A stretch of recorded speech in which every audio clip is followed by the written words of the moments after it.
Good news! Central Americalo MBBS just 34 lakhs. Columbus Central University. మీదేమంటుందో జానపద గేయం అమ్మ ఇది. ఏమంటే చేటలో పళ్ళను చెరపడే రాజు, కట్టి విడిచిన బట్ట కట్టడే రాజు, ఆడి విడిచిన నీరు ఆడడే రాజు అని చెప్తుంది.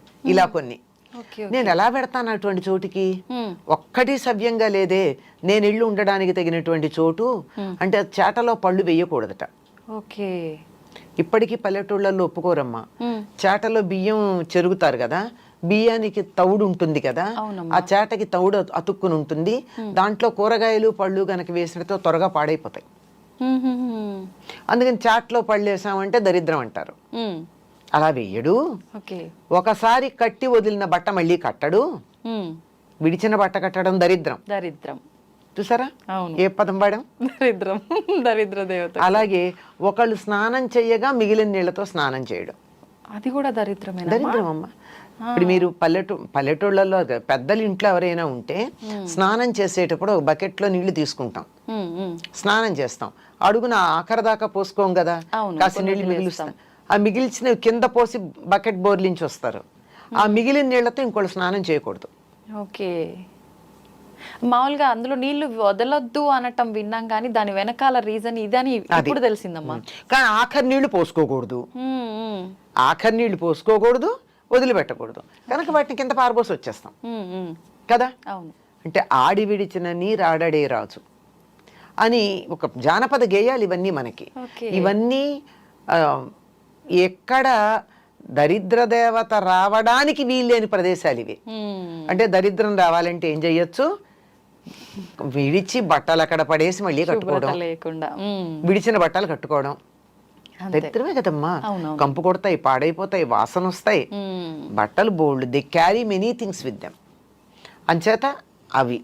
తర్వాత ఒకళ్ళు వాడిన నీళ్లు మళ్ళీ వాడడం, ఎంగిళ్ళు తినడం, అశుభ్రంగా ఉండడం, అశుచిగా ఉండడం, ఇలాంటివన్నీ కూడా దరిద్రం ఉంటుంది అని చెప్పడానికి సంకేతం. ఇలాంటి చోట ఆవిడికి నచ్చుతుందిట వస్తుంది. ఈవిడిలా ఉంటి చోట్ల గురించి చెప్పడం కన్నా లక్ష్మీదేవి తాను ఎక్కడుంటానో కొన్ని ప్రదేశాలు చెప్పింది. ఆ లక్ష్మీదేవి ఉంటానని చెప్పిన ప్రదేశాలకి భిన్నంగా ఉంటే లక్ష్మి ఉండదు. లక్ష్మి లేదు కనుక ఇవిడ వచ్చి కూర్చుంటుంది. లక్ష్మి తాను ఎక్కడుంటానని చెప్పింది? శుచిగా ఉండాలి. శుచి అంటే మనిషి శుచిగా ఉండాలి, ఇల్లు శుచిగా ఉండాలి. అవునమ్మా, మనసు కూడా శుచిగా ఉండాలి. ఇది మెయిన్. అందరం ఇది వదిలేస్తాం అదే కదా. మనసులో ఎంతసేపు నేను నీట్గా మంచి బట్టలు కట్టుకుని సెంట్లు అవి కొట్టుకుని ఇల్లంతా నీట్గా పెట్టుకుని కొత్త ఇప్పుడే మీద ఐక్యానో ఏదో రకంచి ఫర్నిచర్ తెప్పించి నీట్గా అక్కడ పెట్టాం, అంతే బా అనిపిస్తుంది. కానీ ఇంట్లోకి వెడితే అంత నీట్గా ఉన్నా ఒక్క 2 నిమిషాలు కూర్చోవాలనిపించదు. ఎప్పుడు బయటపడదామా అనిపిస్తుంది. అంటే వాళ్ళ మనసులో ఉన్నటువంటి భావాలు అంత వ్యతిరేకమైనటువంటి లక్షణాన్ని కలిగి ఉన్నాయి, ప్రతికూల లక్షణాలు. కనుక అటువంటి చోటకి లక్ష్మీదేవి ఉండదు. శౌచం లక్ష్మి ఉండాలంటే కావాల్సింది. తర్వాత ఇంట్లో ఎప్పుడు తగాదాలు దెబ్బలాటలు ఉండకూడదు. గాలి వెలుగు ఉండాలి, వెంటిలేషన్ ఎక్కువగా. చీకటి పడ్డాక దీపం ఉండాలి. దీపంలో నేను ఉంటానని చెప్పింది, పూలలో తానుంటానంది. తర్వాత ఏనుగు ముఖంలో ఉంటానంది, చంద్రుడి వెన్నెల్లో ఉంటానంది. లక్ష్మీదేవి ఉంటానని చెప్పినటువంటి వస్తువులు ఇవి.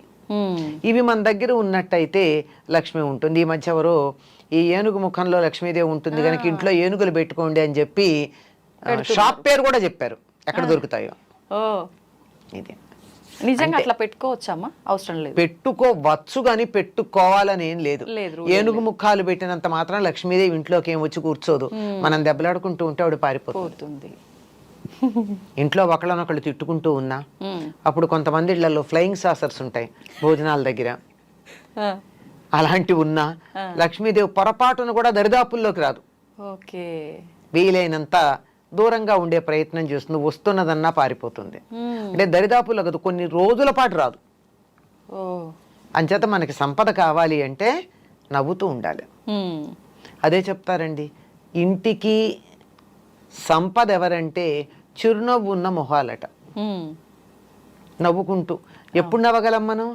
మనసు బాగుంటే, అంతే అమ్మ. కల్మషం అందరూ ఆహ్లాదంగా ఉంటే, ఒకళ్ళ పట్ల ఒకటి శత్రుభావం లేకుండా ఉంటే అక్కడ లక్ష్మీదేవి ఉంటుంది అంటే ఇవి లేని చోట లక్ష్మి ఉండదు. ఇంట్లో శుచిగా లేకపోయినా, దెబ్బలాడుకుంటూ ఉన్నా, పోట్లాడుకుంటూ ఉన్నా, ఏడుస్తూ ఉన్నా, ఏడ్చే చోట కూడా లక్ష్మి ఉంటుంది. ఓకే. ఎందుకంటే కష్టాలు ఎవరికి ఉండవమ్మా, మనుషులకు కాకపోతే మాకులకు వస్తాయా? వస్తాయి. కష్టం వస్తుంది కానీ దానికి ఏడవకూడదు. బాధపడడం వేరు, దాని వేదన చెంది దిగులు పడ్డం వేరు. ఓకే.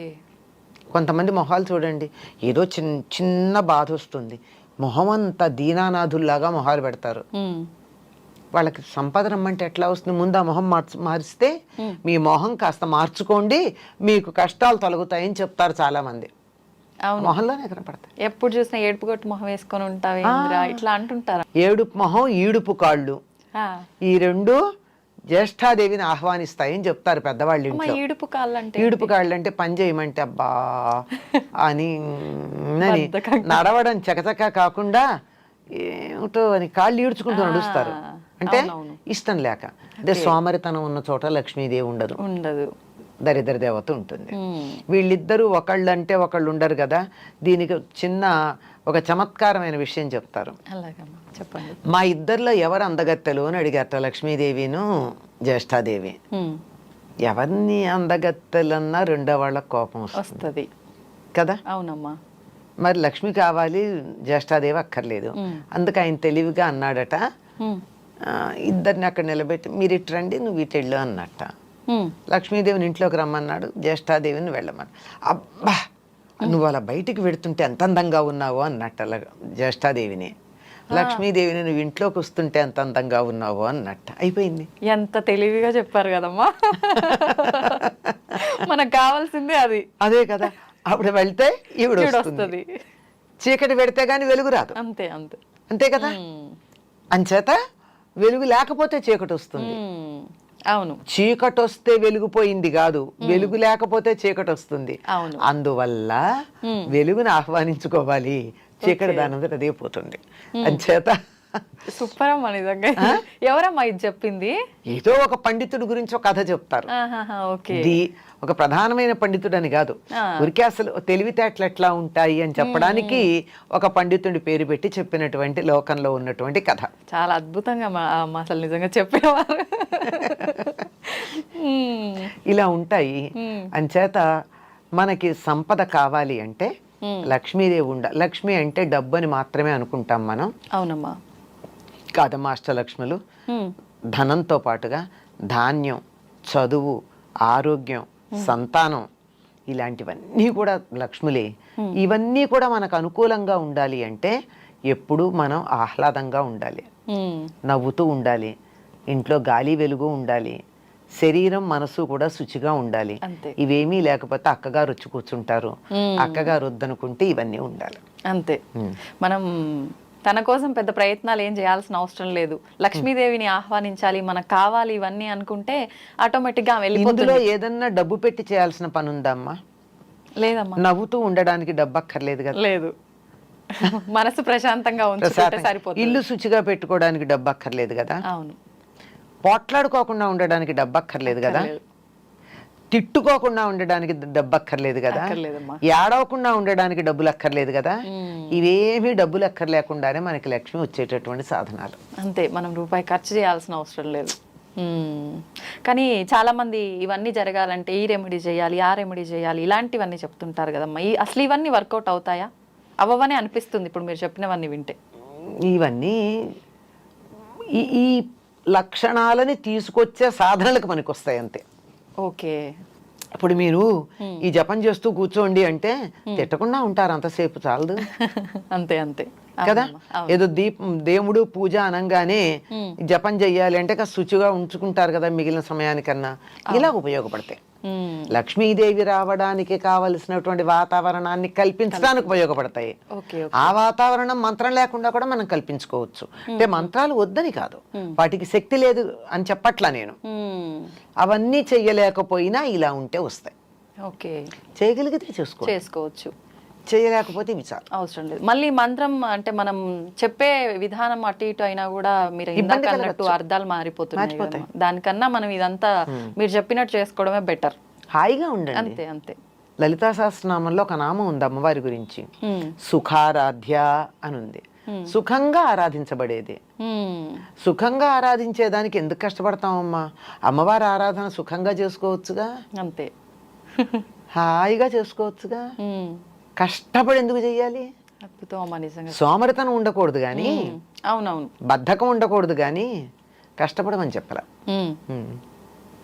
అందరూ ఆర్భాటాలు, హంగులు, హడావిడి, పూజలు ఇవన్నీ అనగానే అమ్మో అన్ని నియమాలు పాటించాలి, ఎన్నో కష్టాలు, ఇబ్బందులు. నియమాలు ఉన్నాయి లేకపోలా, కానీ అవి కూడా చాలా తేలికైన నియమాలు. మనం అనుకుంటే తేలికమ్మా. కాదమ్మా, శుచిగా ఉండమంటే అదేమంత కష్టం? ఉతికిన బట్టలు కట్టుకోమంటే కష్టమా? ఇల్లు శుభ్రంగా పెట్టుకోమంటే కష్టమా? సోమరిపోతులకు కష్టమే అమ్మా. సోమరిపోతులకు అందుకే సోమరితనం ఎలా ఉంటుంది? ఉండదు. అంచేత కొంచెం శుచిగా పెట్టుకోండి, అంతే. ఇలా చిన్న చిన్నవి, ఈ రెండే కదా, ఇంకా కొన్ని ఉన్నాయి. అవి కూడా చాలా ఏమీ కష్టం లేనివమ్మా. ఏమీ ఆ మాత్రం కూడా కష్టపడకుండా మంత్రం చేయడం కష్టం కదా. అవును అవును, చాలా కష్టం. ఇంకేదో రెమెడీస్ అవి చేయండి చేయండి అని చెప్తే డబ్బులు ఖర్చు పెట్టి చేయడం కష్టం కదా. వాటికన్నా ఇది తేలిక కాదు మరి. పైగా శుభ్రంగా ఉంచుకుంటే మనకే ఇంకా హెల్త్ ఇష్యూస్ రాకుండా ఉంటాయి. ఇది ఒక ఫేవర్ కూడా ఉంది కదమ్మా. అది కూడా లక్ష్మే కదమ్మా, ఆరోగ్య లక్ష్మి. అంతే అంతే, అవునమ్మా.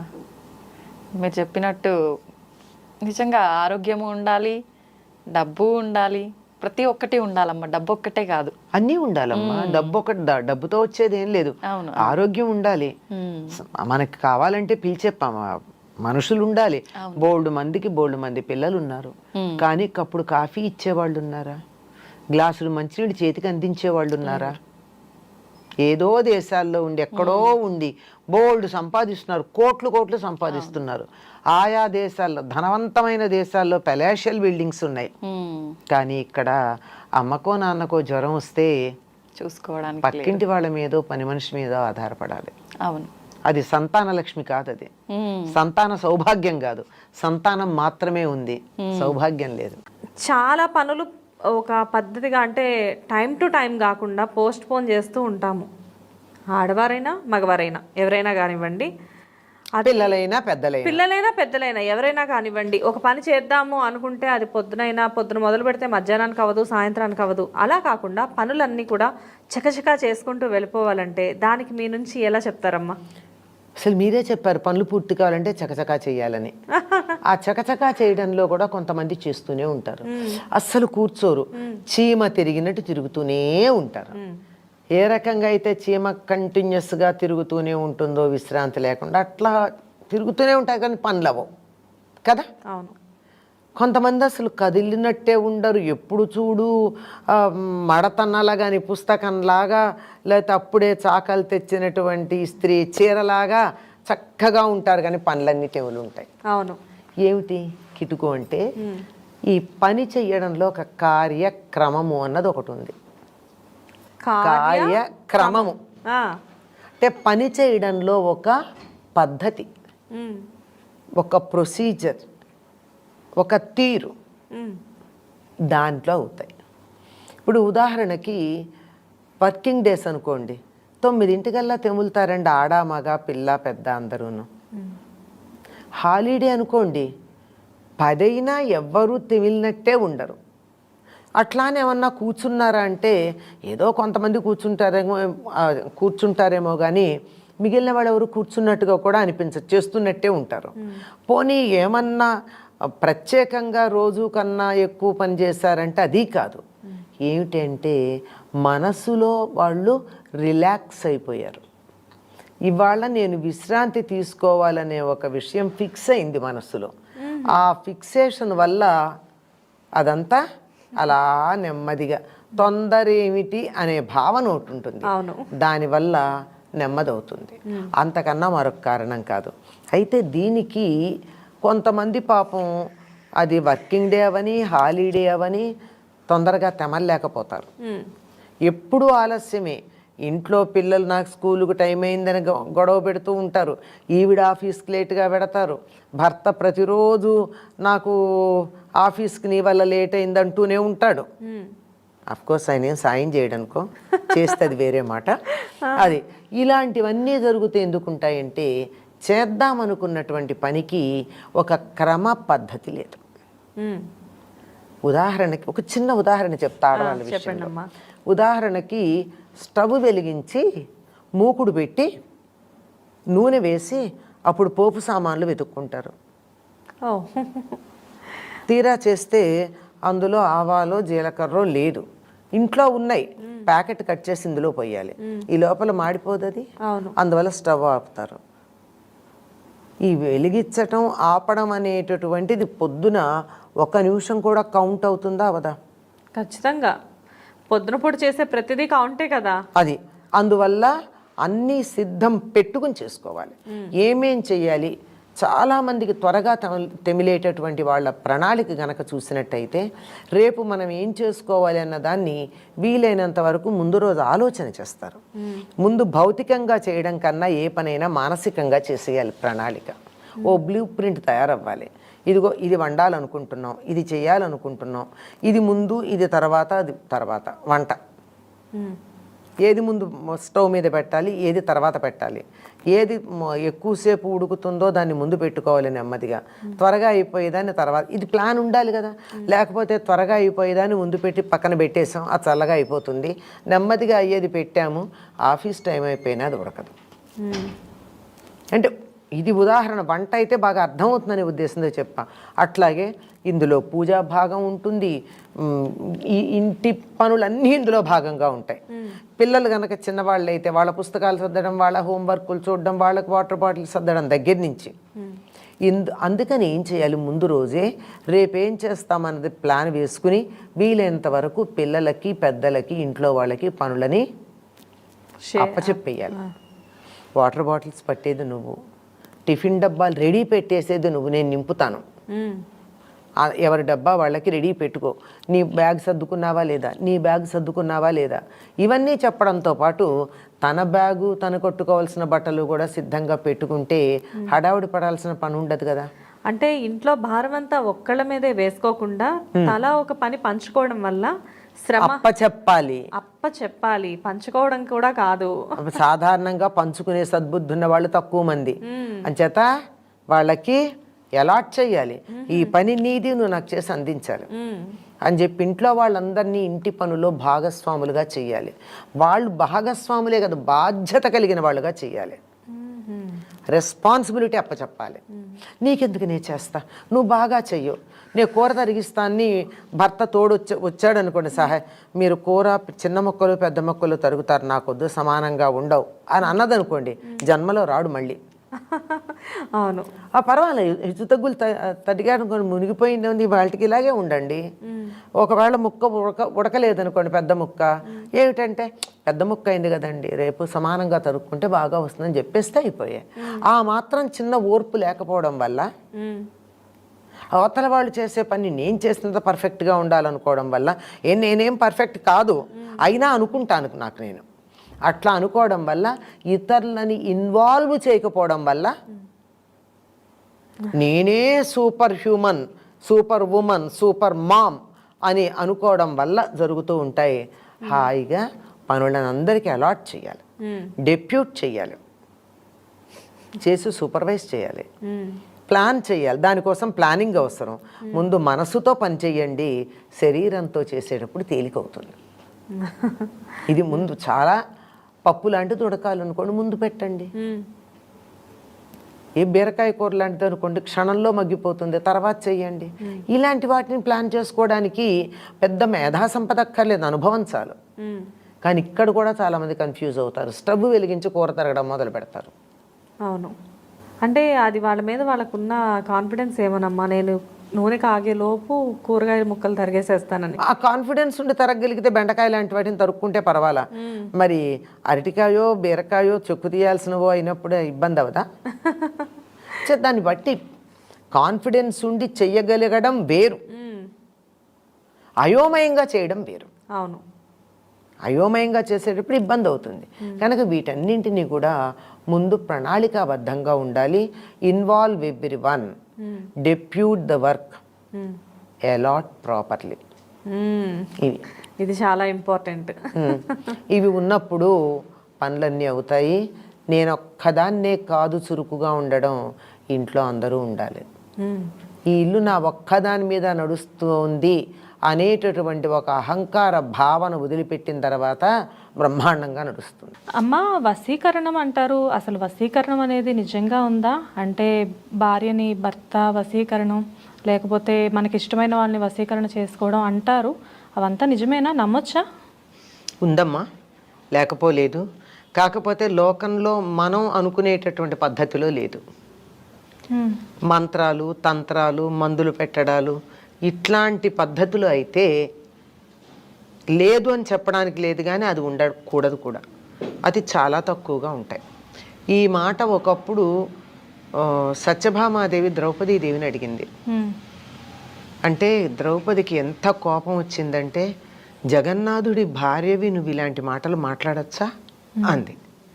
అని మళ్ళీ తన్ని తాను తమాయించుకుని చెప్తుంది, మందులు పెడితే మన్ను తిన్న పామైపోతాడు, ఇంకెందుకు వసంలో ఉండి కూడా మంచంలోంచి లేవకుండా కూర్చో అంటే కూర్చుని, నుంచో అంటే నుంచుని, ఏది అంగడికి వెళ్ళి తోటకూర తెమ్మంటే తోటకూర అంటే ఏమిటో తెలియదు, నా భార్యను అడుగొస్తాను అనేటువంటి సత్సుమోహన్లాగా తయారైతే ఎందుకు పనికొస్తాడు? ఇంకా మనిషి ఉన్నా ఒకటే, లేకపోయినా ఒకటే, అలా అయిపోతారు.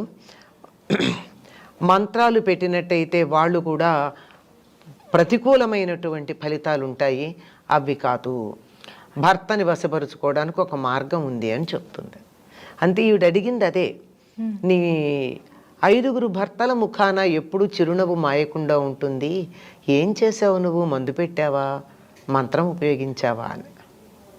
అంటే దానికి ద్రౌపది చెప్తుంది, భర్తని వశపరుచుకోవడానికి ఉన్న మార్గం ఏమిటంటే, ఈ రోజుల్లో మాటల్లో చెప్పాలంటే ద్రౌపది చెప్పినవని అలా ఉంచండి. ద్రౌపది ఏం చెప్పిందంటే, వాళ్ళ ఇంటికి వచ్చేప్పటికి నేను చిరునవ్వు నవ్వుతూ పలకరిస్తాను, వారికి కావాల్సిన సేవలన్నీ చేస్తాను, తల్లిలాగా భోజనం పెడతాను, ఇంటి వ్యవహారాలేవి వాళ్ళకి ఇబ్బంది కలిగించకుండా అన్నీ నేనే చూసుకుంటాను. ఎందుకంటే రాజపరిపాలన చేయాలి వాళ్ళు. అవును, ఆ పరిపాలనకే వాళ్ళకి అప్పచెప్పి ఇల్లు మేనేజ్మెంట్ అంతా నేనే చూసుకుంటానంది. అంటే ఒకప్పుడు ఆడవాళ్ళు ఏం చేసేవాళ్ళో మనం అర్థం చేసుకోండి. పని వాళ్ళకి జీతాలు ఇవ్వడం, దాసదాసీ జనాలు, వీళ్ళ వ్యవహారాలన్నీ నేనే చూసుకుంటా. అప్పట్లో మొత్తం అంతా ఆడవాళ్లే చూసుకునేవారు. మరి ఇంటి పెత్తనం అంతా ఆడవాళ్ళదేనండి, వదులుకుంటే తప్ప. ఇంటికి మహారాణులు వాళ్ళు. ఇప్పుడు కూడా అలాగే నడుస్తుందంటారా అమ్మ? అది నడుపుకోవడం చేతైన వాళ్ళ చేతుల్లో ఉందమ్మా. సత్యభామలాగా పిచ్చిమొహాలు అయితే కుదరదు, ద్రౌపదిలాగా సమర్థులైతే కుదురుతుంది.